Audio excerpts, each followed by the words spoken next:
Namaste and a big welcome to the Ex Christian Show, the insider view of Christianity from the outside.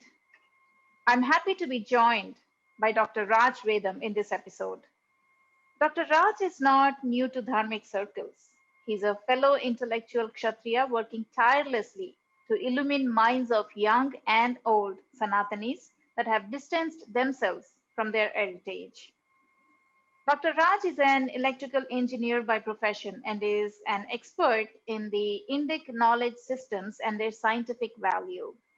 His primary focus has been on identifying problems in mainstream narrative of Indian history and setting it right. To that effect, he has delivered several lectures on various platforms. Dr. Raj has also conducted over 100 workshops for high school teachers both in India and the United States. Dr. Raj teaches Indian history at the Hindu University of America. Welcome to the Ex Christian Show, Dr. Raj. Nice to have you. Namaste, Esther. Thank you very much for inviting me to be on your platform. It's a real privilege. Thank you. I received a video clip and was asked to react to it. And I asked the sender what it was about and was told that it was a conversion story, conversion to Christianity, and the video is narrating the experience of that conversion. I told the sender I don't do reaction videos, especially if they're talking about personal experiences. Well, of course, unless there's something in them that I can use to educate my viewers. The sender insisted I watch it once before I take a call on whether or not I want to do a reaction video to that. So I watched the video, and what I found in it is a sea of scope to educate my viewers. For starters, this tale of conversion, I think, is a classic example of what happens to Hindu kids when their parents fail to bring them up with the right understanding of Sanatana philosophy and practices. So, to my understanding, Dr. Raj, every convert in India is a product of such upbringing, myself included. And I'm not very proud of it. So, but this conversion tale is, I think, a wake-up call to all such parents.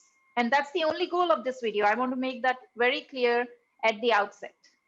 Before you offer your response, can we watch the video first? Yes, please.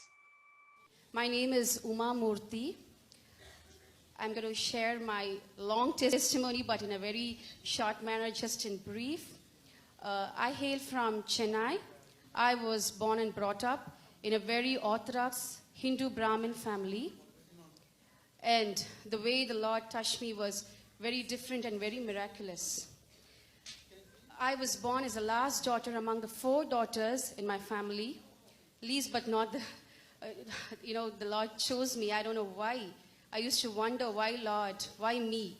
Because all my other sisters are much more better. But the Lord said, I choose the foolish things of this world to put to shame the wise. It so happened, the best part is, we all studied in Christian convent schools right from our kindergarten. And I was surrounded with a lot of Christian friends who used to share the gospel to me every day, almost. And I just used to take it in this year and leave it off in the other year. Because I was such a stubborn Hindu. Like, you can never see my forehead without the vibhuti, kungumam, and saffron, etc., etc. Every day I used to go to those temples and worship those idols. I used to chant a lot of mantras and slokas. I used to say the Gayatri mantra. I used to sing praises to all those idols.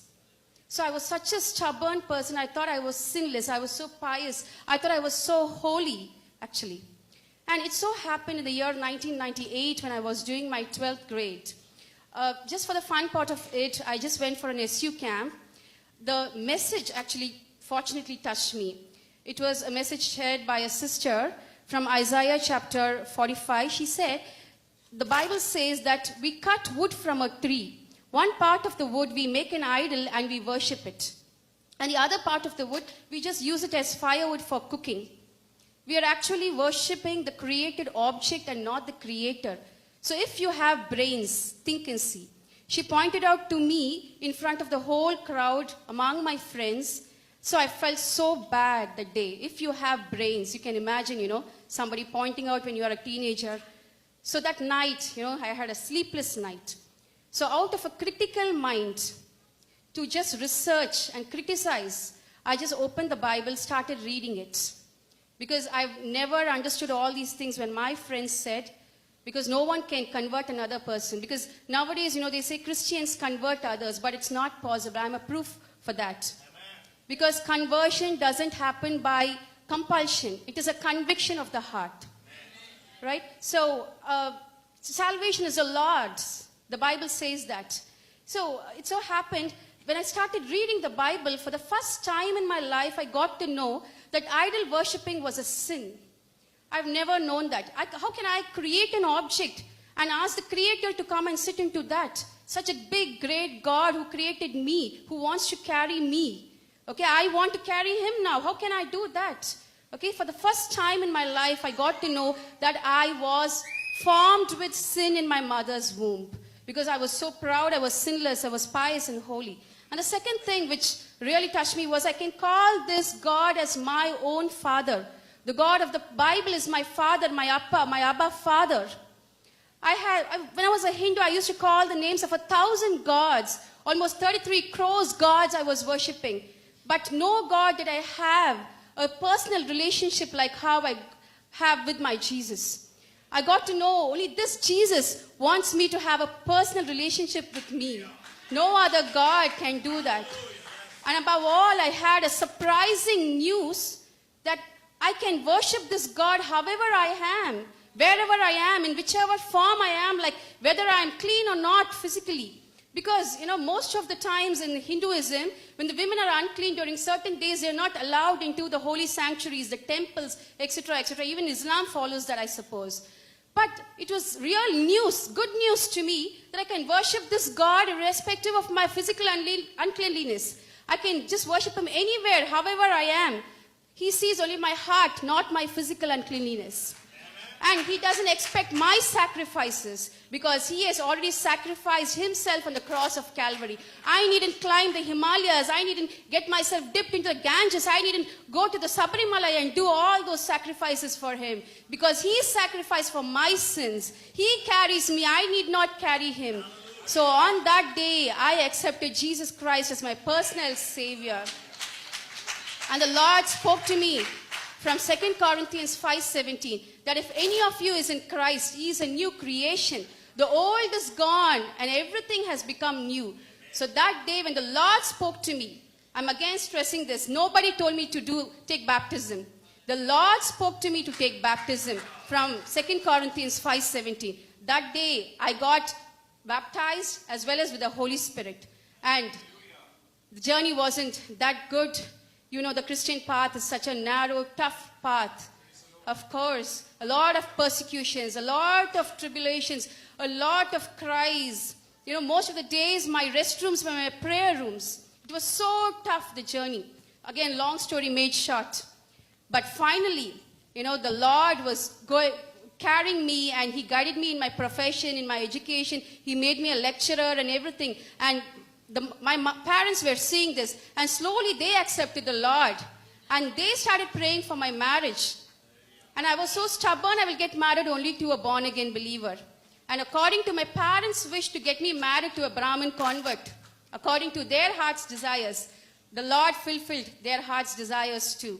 And God has given me a good husband, good children. He's given me everything. Of course, there is problems this side and that side and everywhere. But the Lord is holding me. He's guiding me. He's besides me. Okay? I can never be put to shame anywhere because wherever I was put to shame, he honored me. He's never let me down anywhere. He's been so faithful, so good. A God of faithful promises he is. As for me and my household, we will worship the Lord. Amen. So that was a interesting episode to say the least. Interesting video to say the least. Esther, to start even commenting on this, we need to see why many Indians espouse such strange values. For that, we need to go to the history itself. take a look at the history of Christianity in India. It turns out that India has had a Christian community for a long time in Kerala's coast, ever since some traders from Syria landed up over there on the Kerala coast in the year 600 or so, Thomas Kanna and the others.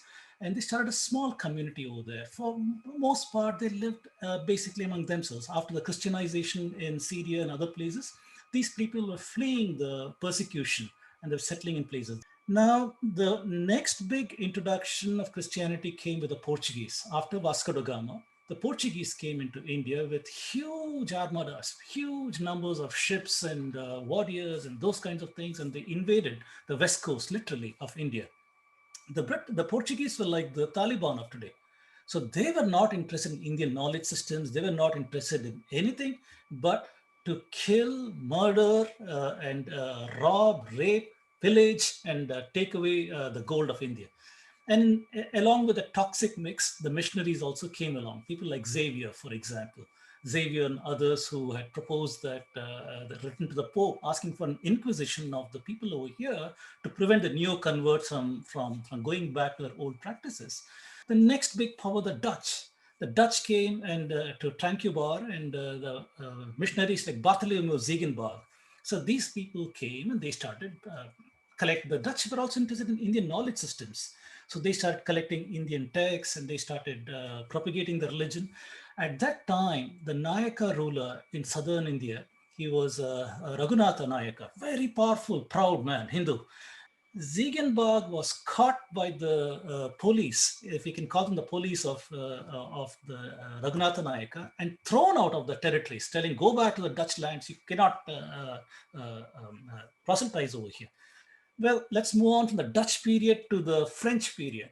The French came to Tamil Nadu and they were as bad as the Portuguese, the Catholics as bad as the Portuguese. So they were destroying temples. For example, the very famous Vedapurishwaran temple in Pondicherry, destroyed by the French governor's wife. So she had destroyed that along with the neo converts in that area and all kinds of problems. They were followed pretty soon by the British East India Company. Now, the British East India Company did not come to proselytize. They came to make as much as money as they can. Robert Clive had set the tone to loot India, and they were going about their business of looting. In 1825 or so, when the charter of East India Company was being renewed in the Crown, the missionaries lobbied the Crown successfully, saying a condition for renewal of the charter is we should go there and we should convert these people to Christianity. So East India Company was forced to do that. Missionaries poured into India, people like G.U. Pope, people like Caldwell, and so many others. Along with this toxic mix, the American Baptists came into the Northeast and did their toxic work over there. In Kolkata, there were missions started over there. In Tamil Nadu, there were missions started. All over India, all kinds of things happened. They knew that if they have to have a foothold in India, they need to destroy the theological leaders in India, which were the Brahmins. So they went through a process of creating atrocity literature in several ways. First way is by distorting the history. So Eurocentrism as well as missionary inputs ensured that the history of India was perverted. In addition to that, several of the missionaries were at the forefront of translating the Sanskrit works. And clearly, these were expedient translations for Christian purposes. The third thing is the creation of atrocity literature itself, things like caste system and other things, which were designed to increase the divisions and the anger. So by propagating the anger in people, they converted the aspirations of people, turned them against their own philosophical systems, alienated them, so they could be easy targets for conversion. The bottom line is every one of these things helped in creating a certain kind of narrative about Hinduism, which denigrated Hinduism, pulled down its chronology, tried to distort the message, and push these tropes deeply into the Indian system, including the creation of so-called caste system. So when I saw that video that you showed earlier, Esther, it's clear to me that the person is ignorantly again mouthing the same atrocity literature set in tone by the early missionaries without even the slightest effort to decode, are those statements true? Are they relevant?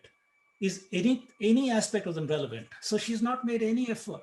She's blindly, mouthlessly saying the same tropes that the British have done for the purpose of alienating people and converting them. So the fact that she proudly goes on stage announcing it shows how Caldwell and others who started with a certain kind of thinking, that same line of thinking has carried forward, and she is a product of that same disinformation, indoctrination, deracination. Everything has resulted in the same ridiculous statements that this person is saying. So one has got to sit back and admire these guys for the how pervasively they have injected noxious ideas into the Indian system. The speaker also exhibits shallow understanding of the faith that she has embraced. So it's not just about Hinduism. Mhm. She also has very, superficial understanding of the faith that she just embraced. So that's what got me. That is the only reason I thought I should make this video, to set the perspective right on both sides, Mhm. both the Hindu statements that she's made and the Christian statements, the statements on Christianity that she's made. Mhm. So, and I also want to make one more thing clear here, Raj, is uh, had this video been completely personal, narrating her personal experience, we would not have even bothered to react Right, at all. right. But the video had many general statements, like I said, both on Christianity and on Hinduism. And also, we are not dissecting every statement that's there, that's been made in it. We will be dealing only with those statements about Hinduism and Christianity that indicate her shallow understanding. Sorry, I Yeah, agree. I agree. I wanted to add to your point over there, Esther, that I too believe that religion, or whatever people choose to believe in, whether religion or not, is a personal choice. You can do what you want. However, if as the reason for making a particular choice, you're going to make pot shots about some other system, then yes, everybody's got a right to decode your statements and call you out if you're made misrepresentations. And that is what I'm absolutely. hoping and to discuss with you over here, Esther, about some of the pot shots he's made on Hinduism. Okay, okay. And yes, we are going to analyze all these statements in light of Sanatana philosophy and practice, and also the empirical evidence we have for Christianity. So let's jump into the statements right away. So my first question is based on the statements that say that wearing a bottu on the forehead, or chanting mantras, or visiting the temple every day made one a Hindu. Is that what it means to be a Hindu? Okay, so that is a very shallow take on Hinduism, that external appearance and marks alone make you into a Hindu. So to start with, Hinduism is not a monolith. It is not a monolith of one God, one way, one text, and it is either this way or eternal purgatory, hell for you. No such thing, because of the very philosophy of Hinduism. So there is no such thing. Hinduism has got an enormous, a rich variety of practices, ideas that go into defining what Hinduism is. So in a very broad sense, we can say a Hindu is a seeker of truth. A Hindu rejects superstition and dogma. A Hindu espouses the use of logic, rationality, and what we call pramanas to figure out what the truth is. And what truth is that? The truth about our existence. Who are we other than the body, the mind? Is there something else to me? And yes, Hindus do believe that there is an Atman inside me, and that Atman is part of a Paramatman out there. So we are all part of a wholly connected whole, if you will, basically the Brahman that we're talking about. So the Hindus do not believe that there is a separation between the creator and the created, the way Abrahamic systems believe that the creator is not part of the creation, is removed from creation, and they believe that we worship the creator and not the created. However, that duality gives rise to a lot of different problems, which I don't want to go over here. These paradoxes have been discussed by many philosophers over the ages. Hinduism does not believe in such a duality. Rather, it believes that we are all part of Brahman. Everything's a part of Brahman. It is our attachment to the world of objects, emotions, and thoughts that make us have this ego that makes us think that we are distinct from the permanent reality. So, this is what Advaita is trying to see, to make us understand what the permanent reality is, and all these different manifestations of what we think is reality through our sense objects are really not what the reality is. So don't get attached to these things, because there's a deeper permanent reality. So that said, a Hindu cannot be somebody who blindly accepts truth claims. If somebody comes with a blind truth claim, you will not accept it. You are expected to analyze it and see the reality in that. In every stage of life, we are enjoined to dispel the avidya about our true nature. What are these four goals of life, the purusharthas? For example, the first one is dharma. With dharma, loosely the right conduct. How are you going to live life? Artha, which is the acquisition of prosperity and doing your duty and then acquiring the fruits of that. Kama, which is enjoying the sense objects or satisfying the senses and so on. And finally, moksha, the path of self-realization. So these are the four goals, the stages in life, if you will, for a Hindu. And at every stage, you're enjoined to analyze what your dharma is and go about it. So we have something called the Shruti and the Smriti. In the Smriti literature, we have something called Dharma Sutras. Dharma Sutras, for example, Baudhayana's Dharma Sutra, Katyayana, and there is Vashishta, several other Dharma Sutras over there. And Dharma Sutras loosely give us an idea of what is the dharmic way of living life. What you can do, what you should not do. These are not like 10 commandments. These are not These set. are not do's and don'ts. These are prescriptions for life. Put it as prescriptions for life. And it is not as if you don't do that, then therefore you shall suffer and lie in hell forever. Nothing of that nature. It was, if you are a seeker, you want to know what is the right thing for you to do you have some reference manual?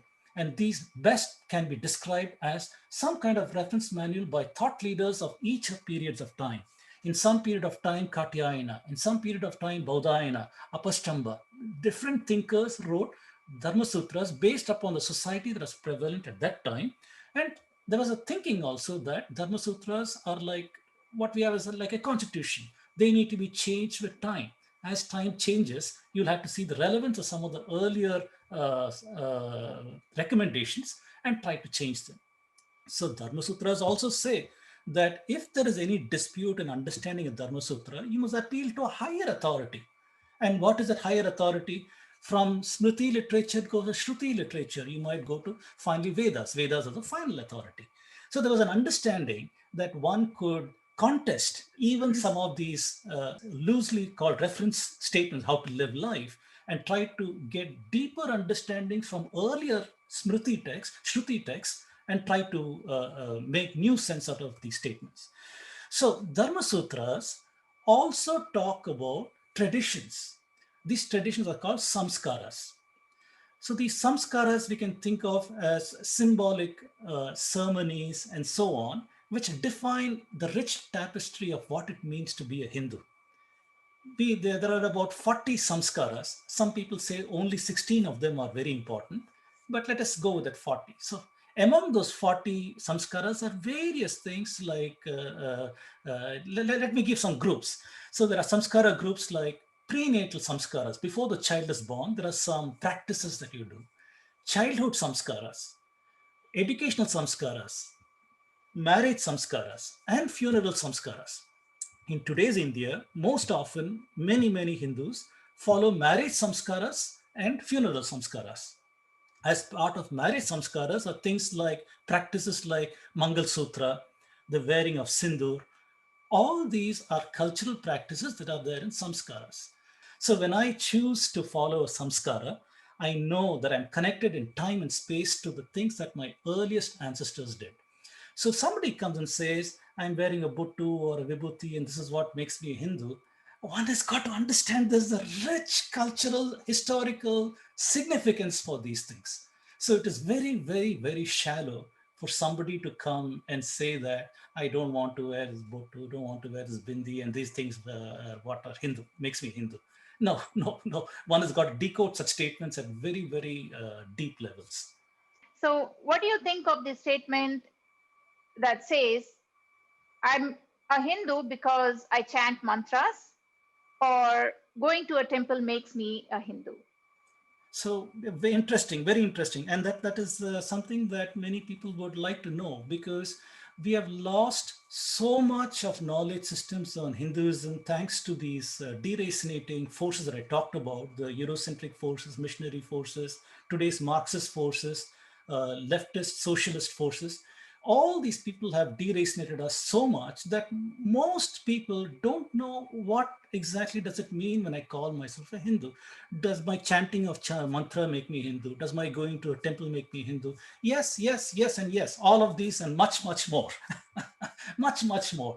We connect ourselves with our traditional practices at many, many levels. Whether it is at the level of sitting in my bedroom with a japamala and saying Om Namah Shivaya, Om Namah Shivaya, that makes me a Hindu. If I go to a temple and I look at Saguna Brahman, I see Brahman with a form, and I bow to Lakshmi over there, I bow to Saraswati over there. That makes me a Hindu too.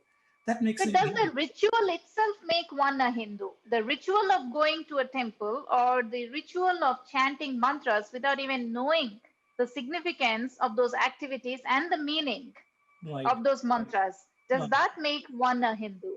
Excellent question. Excellent question. So, how can we say this? So let's say it this way. Supposing I'm going to give an example as an analogy before I come to answer your question. So, supposing we go to it's a night sky, and I have a friend with me, and I say, "Hey, do you see that star up there?" And he says, "Which star? There are thousands and thousands of stars up there. Which star are you talking about?" Then I tell him, "Do you see those two tall buildings over there?" He says, "Yeah, yeah, I see those two buildings." And I say, "In that left building, do you see a huge tree is there?" He says, "Yes, I see that huge tree." And I say, "Do you see that tree has got three or four huge branches at the right side?" He says, "Yes, I see that." I say, "In the tallest branch, do you see there are two leaves that go like this?" He says, "Yes, I see those two leaves." Then I say, "In between those two leaves, do you see the star there?" He says, "Yes, I see the star. That is the star I was talking about." So tomorrow, that friend comes and says, "Which is that star that he talked about?" He says, "Yeah, I see the building, I see the tree, I see those branches, and I see those leaves. I see the star." So the second day, third day, he does the same thing. He uses these things and says, "Yes, I can see the star." The fifth or sixth day, he just comes out and says, "I see the star. I don't need this anymore. I see the star." So many, many of our practices that have evolved over time have all come with a central purpose of understanding Brahman. We approach Brahman in many ways. We approach Brahman, for example, in what the Bhagavad Gita says in Bhakti Yoga, in Jnana Yoga, in Karma Yoga. What do these things mean? Any of these things, for example, in Jnana Yoga, you might say, "I'm going to go on a path of deep meditation, follow the Patanjali's Yoga Sutras, follow the Eightfold Path, and do this and meditate and go into dhyana and finally understand what Brahman is." Very, very difficult for people to do that in today's life. We are all people tied with jobs and families and things of this nature.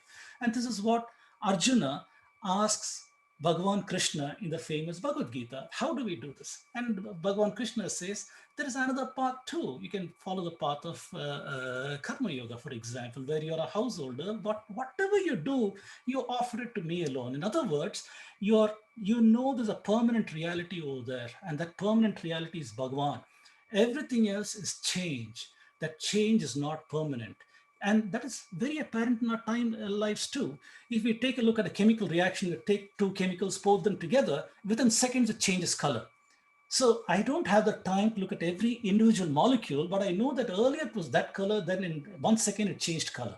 So in the dynamics of that time frame, I can make out the color change. Then maybe you plant a seed, and that seed grows. Maybe in 1 week it sprouts, and then in another 1 week it becomes bigger. Then in another 1 month it starts bearing fruit. You're seeing the change from the time to the seed to bearing fruit. You're seeing the change. So what is that reality? Is the reality the seed? Is the reality the plant? Is the reality the tomato that it gives you? What exactly is the reality? Our own time frames, we see that a child grows, and then so on, and one fine day we die, and then we are burnt or buried or whatever. We go back to the matter that composed us, And again, every atom in our body is recycled and we come back again in some other form. At least the material form is recycled into another form. We see that. We see that in astrophysics, where if there is a supernova is a star that explodes because it has created heavier and heavier metals, from hydrogen to helium to oxygen to carbon, and finally it fuses. The fusion gives rise to iron. At that point, the star explodes. And when it explodes, it throws the material out into space. And if it is in a nebula is a collection of primordial gases like hydrogen, helium. These gases can compress again and form a new star. And from the new star, new solar systems come and new birth takes place. And inside the solar system, you can have planets forming. Inside the planets like Earth, we can have life forming. So we are all stardust in that sense. Every atom in our body is stardust. So we see change happening in various timelines, from the timeline a fraction of a second to timelines up to 10 to the power of 22 years, 24 years, which is a lifetime of Brahma, which is billions of years. So we see change happening all the way, whether you're studying astrophysics, whether you're studying biology, whether you're studying chemistry, whether you're just looking at your own life, at how life changes for you. One day you're happy as a baby, next you're sent off to school, then you're sent off from the comfort of your parents' home into a hostel where you go and study a professional job, get a job, and you're on your own. You see change happening in your life too. Change is happening everywhere. So Advaita experts through time try to understand this whole notion of change, whether it's Advaita, whether it was Gautama Buddha who tried to see what is the cause of sorrow.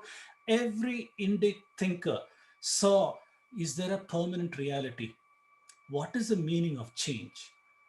Gautama Buddha only saw life as a series of changes. And he saw these changes happening. He thought there's no permanent reality. We cannot know permanent reality. Different Advaita thinkers try to understand through our sense objects, can we try to understand that there's a permanent reality over there. Many people said eventually shut out everything, go into your mind and brain and try to meditate. And once you meditate, quieten the mind, you understand there is an Atman inside you. So this said, going back to your original question, that praying without understanding, saying a mantra without having any clue what it means, does that make me a Hindu? We are starting on a journey. Nothing is excluded here. You start your journey with the desire to say a mantra. You have no idea what the Sanskrit mantra meant. Maybe you are a Kannadiga, or maybe you're an Andhra person, or maybe you're a Tamil person. You don't know what the Sanskrit shloka means. Starting point. You say the sloka, then you try to understand the meaning behind it. Maybe you get the translation in a language that you appreciate, understanding there's much more to it. So one thing must lead to the other. Hinduism is a set of questions that you pose. You're a seeker. Because you're a seeker, a mantra that you did not understand, a ritual that you did not understand, and everything needs to be decoded. You need to ask the questions. You ask the questions to your parents. Maybe parents don't know because they're also a product of the same deracinating education system. Then you go and ask a pujari. Pujari, remember, is not an expert. He's just somebody who makes the rituals. Sometimes a pujari is well informed. He might tell you what it means. If that is also not good enough, you seek a guru. You seek a guru or a Swamiji and ask them the meaning of the rituals. Why are we doing these things? In today's world, you cannot find a Swamiji or a guru easily. Doesn't matter. Today, think of Google as your guru. There is so much, of course, Google is indiscriminate. You get junk as well as reality. But the point is, as a seeker, you try to see on Google, on YouTube, seek the videos of thought leaders, experts, try to understand. So if you are a seeker, genuinely trying to address the questions that are in your mind, that I don't know what this ritual means, I don't know what this mantra means, why am I going to the temple, why should I wear a vibhuti, why should I practice this particular festival, why should I do certain practices? If you don't understand that, make an effort to understand that. That is the way to do it, rather than conflating your ignorance as reality with arrogance, which is what we saw in the video. The person who is ignorant has conflated her ignorance as reality. That, man, what a superstitious practice this is. And then with arrogance, she throws out the wisdom of thousands of years that her own ancestors have evolved knowledge systems, and goes off to an entirely different system of thinking without even the Which slightest is much more question. superstitious, actually, if you look at it. I did not want to say that, but yes, yes. So without any questioning or the truth claims that comes with certain truth claims that the only way to XXX is through the same XXX in a different form, only way to the Father is through the Son. Things of this nature that if you do this, you will enjoy eternal heaven or eternal punishment in purgatory. Nobody questions these things. You blindly go to a different thing. So meaningless. I see this person as having been indoctrinated by these deracinating forces that I said, and blindly going in the programmed way. Her mind has been programmed deeply by early missionaries all the way to her Christian upbringing in missionary schools. Although she's a Brahmin, she was a Brahmin, and then blindly going the programmed path to where she has to go. And that's what has Right, happened right, over here. There's no right. questioning, there's no seeking, there's no understanding, nothing, zero, zero.